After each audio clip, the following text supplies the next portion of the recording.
When we look at temptation, sin, and failure in the Scriptures, we must look at the life and example of one named Samson in the Old Testament. Good morning. This is Pastor Ernie Lewis of the Blue Point Church in Sisney, Illinois, with your thoughts for Tuesday.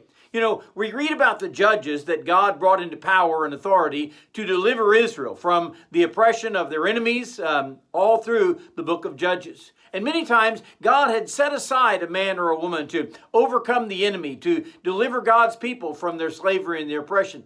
We realize their oppression from the enemy was most often a judgment of God on their lives because of their disobedience, because of their defiance of God and His work in their lives. In each instance, the Bible says the children of Israel did evil in the sight of the Lord. So in Judges chapter 13, God visits Manoah and his wife, and He begins to raise up a child through them who would be a judge and a deliverer of Israel when the enemy, the Philistines, take over. But even though Samson was set aside with this Nazirite vow, he didn't keep the commands that God had called for his life. Early on in life, he's tempted to touch a dead carcass, which was against their law, but he did so anyway. Didn't seem to bother him. He didn't resist the temptation at all.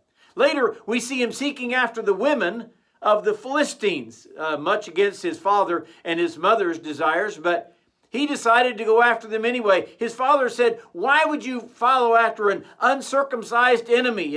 It didn't really seem to matter to Samson. His desires were all that mattered to him. He didn't care about anything else. And we see him lying in the lap of Delilah later, a woman of the Philistines, whom the leaders of her nation have already commanded her to find out the secret of his strength. So Samson tells Delilah 3 big lies about how she could weave his hair in certain ways or tie him with new ropes. And each time the Philistines appear to arrest him, so that you see she's working with the enemy, right?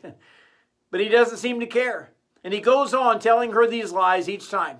It seems to be one of the worst pictures of his downfall, because the temptation to be with this woman of the enemy camp was so strong, he didn't even care in the fear of his own life or perhaps even of others.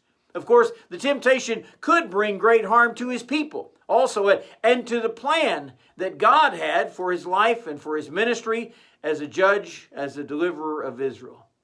Well, finally, after her persistence, he does not act like Joseph in yesterday's story, where he fled from temptation and the dangerous situation.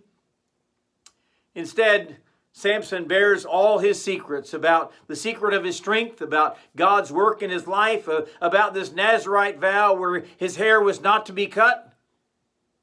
And he goes back to sleep in the lap of this woman because the temptation is too strong, or because he will not resist it. So the Philistines come in, they shave his head, they come to take him away, and the Bible has these sad words in Judges chapter 16 and verse 20. Where it says, where Samson said, "I will go out as before at other times, and I will shake myself free."